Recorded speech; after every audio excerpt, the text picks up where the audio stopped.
Ganda ng arko. Ciudad de Calamba. Yun pala. So ayan na guys yung ano, no, yung tulay na sa ibabaw ng SLEX.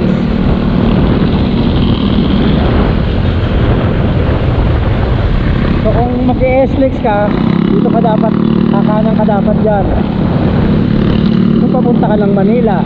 Pero kung papunta ka ng Turbina, pagbaba dun sa kabila, dun ka bababa.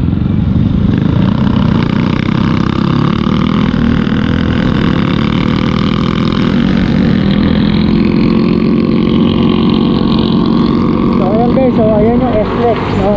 Nakikita nyo dyan. Yan, SLEX yan. Hanggang dun. So dito, pagbaba natin dito, pupunta tayo ng, dito tayo liliko, no? So ito yung SLEX na, yung papuntang SLEX na papuntang Turbina. So dito tayo dahil sa may Batino, Doctora Street. Yan, ang pangalan nito, Doctora Street.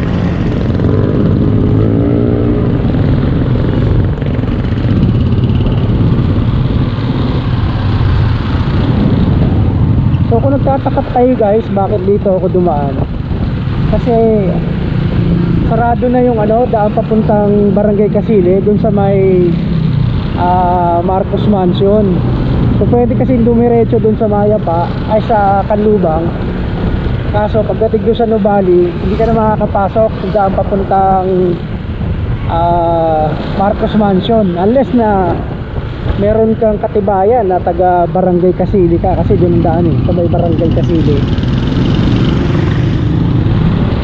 So normally doon ako dumadaan sa Barangay Lawa, doon pa sa unahan sa may Parian, malapit sa Llanas.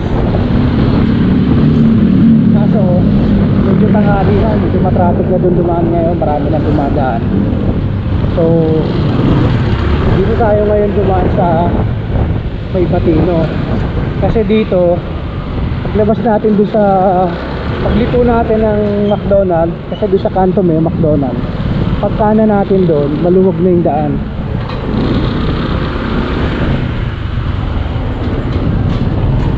Saka madadaanan natin yung ano,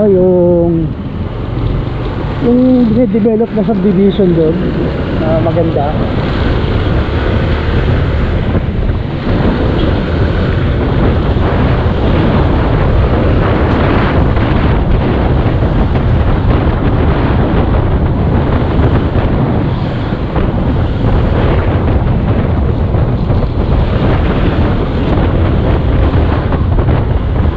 Ayun guys, nakikita ko na yung signboard na ano, yung logo ng McDonald's. Sa atin ito, yung intersection, kakanan tayo.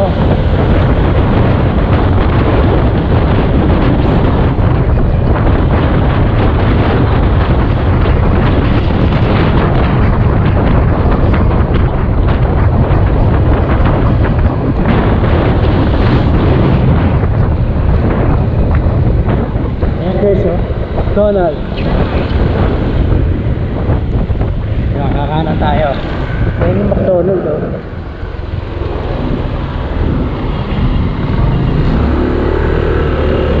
Actually, itong daan na to, dito sa likod, yung galing din sa kaliwa, galing din ng ano yan, galing din ng Barangay Llanas yan, ay Barangay Lawa.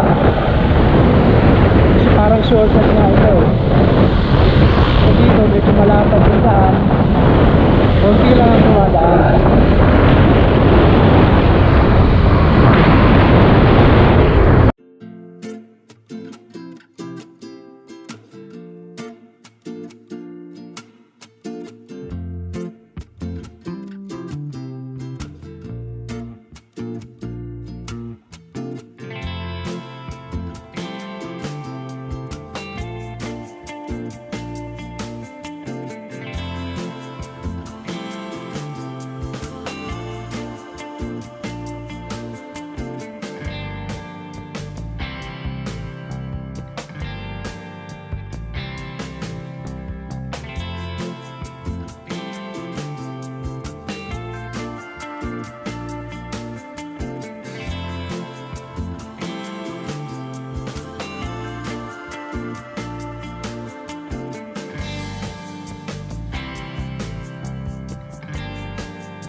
ito na yung guys, oh, yung sinasabi ko sa inyo, ano, mga magagandang subdivision dito.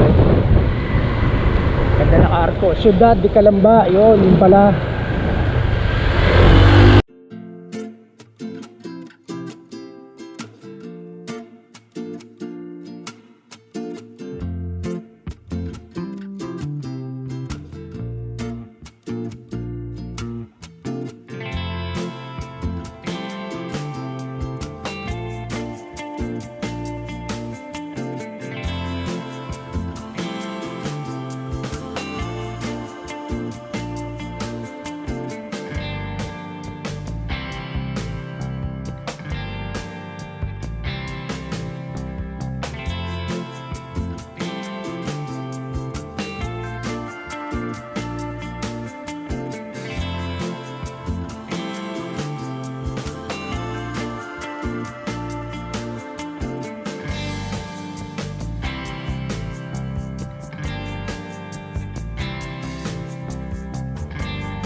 So yun guys, no, ito na yung pinakadulo eh.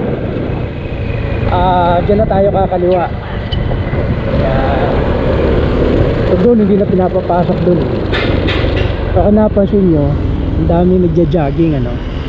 Maganda kasi yung daan, tapos malapad. Actually yung mga nagja-jogging ngayon, mga taga dito sa mga subdivision sa malapad.